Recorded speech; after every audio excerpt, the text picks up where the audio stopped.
Hey, friends out there, this is Thursday, July 21st, 2022, and it's just about quarter to 6 in the morning here in Northern California. And as usual, I'll talk about a few things today. I hope everybody's doing as good as they can in this crazy ass world. Not only are we dealing with a crazy ass world that's been shoved down our throats by mean people, but we're all contending with this extreme heat worldwide, this punishing, miserable, brutal heat. And what happens is, on an individual basis, we have a sense of dread about the afternoons, right? The mornings are fine. We can enjoy it, you know. It's cool. But we all know that right around the corner, in a little while, we're going to be cooking. We're going to be miserable. And it puts us in a bad mood. It makes us irritable collectively. And it imparts a sense of dread within us. And it's just, this is a prime example of organic suffering that's inescapable. It's it's necessary, temporarily at least. And it really blows chunks, you know. It's across the board, and it's an example of what Christ taught. He said, the rain falls on the just and the unjust alike. And this is an example of rain. We all know that rain is good, and a lot of places wish they had more rain. But it's just used as an example for dreariness, inclement weather, and we're all feeling that. And it really sucks, but there's nothing we can do. But what it does do, I think, for a lot of people, it helps them to empathize with others because we can get so self-centered in life. We think it's all about us. There's a little narcissist in everybody, right? A little egotist in everybody, and it helps us to step back from that and say, wow, everybody out there is feeling this, and I need to care. I don't care if you've got air conditioning in your car, air conditioning in your house, air conditioning where you work. You're still going to feel the heat. There's no way around it. You got to go outside sometimes. And it's a pain, but that's just one example of organic suffering. And the only explanation I have ever come up with that made any sense to me, in light of this idea that there's a kind, all loving, all powerful, all competent God in charge of the universe. And of course, that would include planet Earth and the inhabitants of planet Earth, right? Is Scripture. And that is that something went terribly wrong in the beginning, called the fall of man, the original sin, and the subsequent curse that befell the earth when evil, this evil entity, whatever you want to call it, got some power over us because of our decision as human beings to not listen to God, to say his advice and saying, hey, you can eat anything you want here. Partake freely. But the one thing I'm telling you that you don't want to do is eat from that tree, whatever that tree represents, as a metaphor. Okay, this tree of knowledge of good and evil. Because then our eyes would be open to evil, and they were closed before. We brought this curse not only upon ourselves, but upon all creation. With one distinction, we get an extra dose of the curse. All the other creatures are utterly unconcerned. They're utterly oblivious to things like the burden of paying bills, money, a huge burden hanging over our heads. Okay? Clothing. These are big head trips for us too. This idea of being able to sin. What is sin? I mean, a sin would be like a lie, right? And we learn how to lie at a very young age, around, 3 or 4 years old. Very young age. We lose our innocence.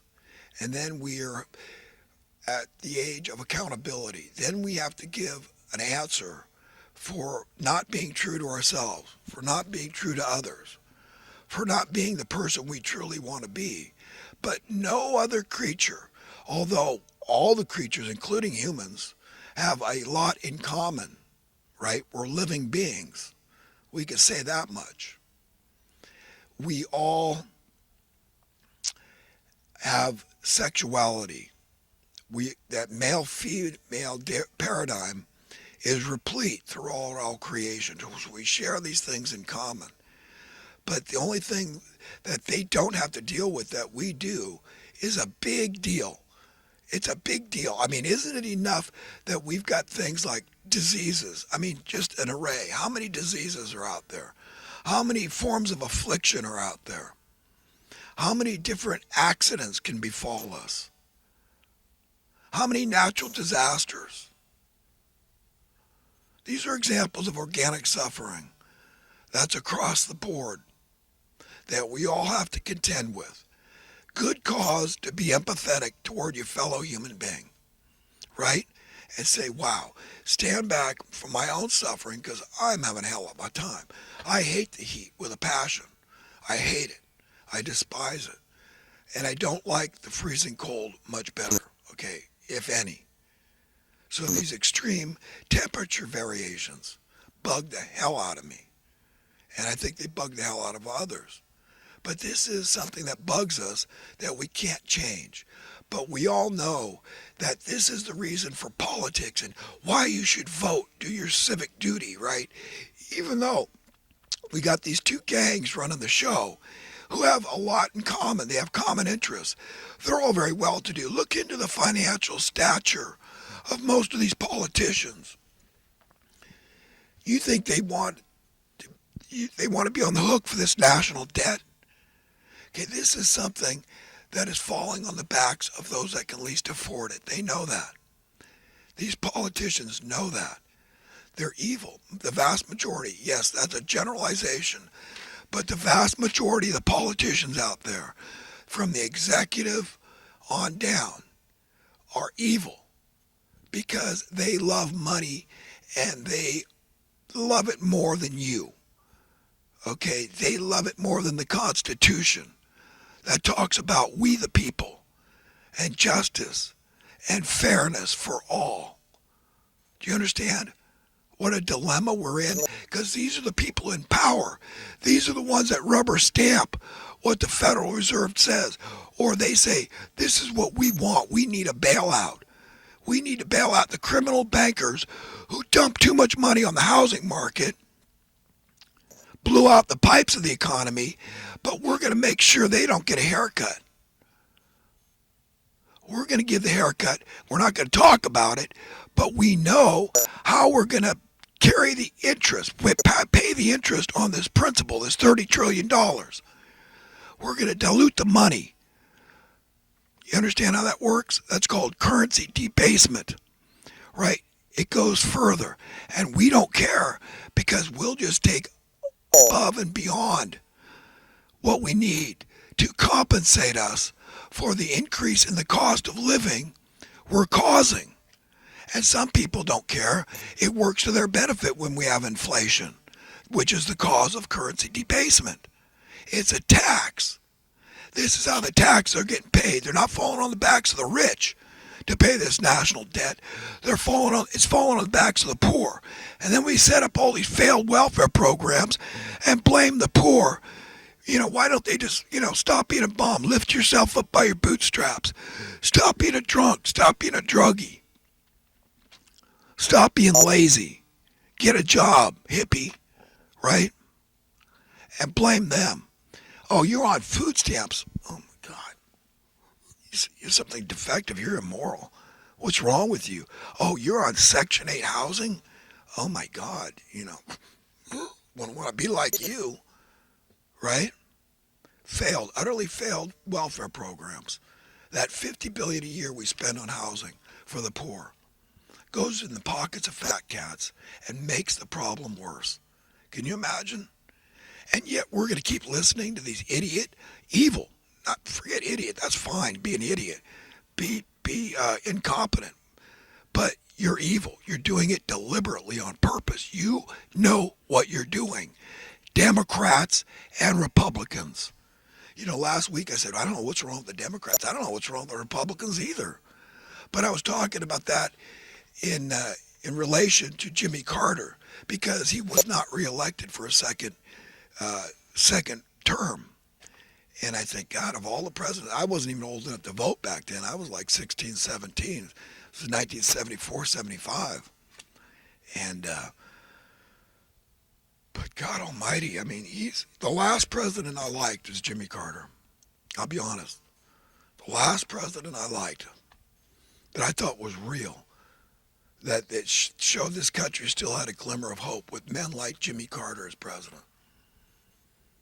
And a lot of people would disagree. I mean, obviously, they didn't vote for him, so the Democrats wouldn't agree with me, right? They didn't reelect him. It was their ball in their court. They could have got rallied behind him and said, no, we really think it's smart, and explained to people blow by blow why what he did was smart about rationing gas. Because the rationing didn't last long, friends. It lasted like 2 weeks. Okay, because as soon as the rich had to wait in line with the poor to get gas, and they could only get it every other day, depending on your license plate, odd or even, they said, no, all right, we don't need more money for, dividends from our shares in the oil. No, we'll forsake that. You win this time, but we'll get you later. And they did.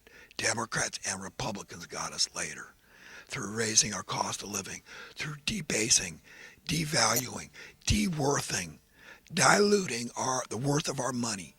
That should not happen under capitalism, because under capitalism, any form of true capitalism,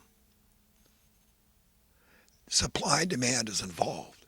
And it's a matter of fact that we, as a civilized society, collectively, have found easier and easier methods to produce all the things we want and need, in which case there's an overabundance of stuff, and it's supposed to go down in price. Now they got people understanding the opposite of true capitalism, which is, well, we're selling less of this or that, right? We got all these electric cars and hybrid cars, so now we got to charge more for gasoline. You understand?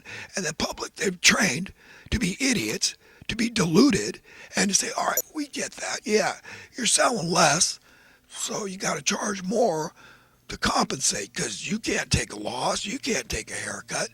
The general public has to. Those that can least afford it have to take that loss, have to take that haircut. You get how evil? That's evil.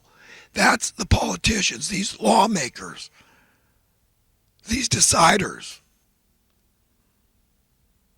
You see how this works?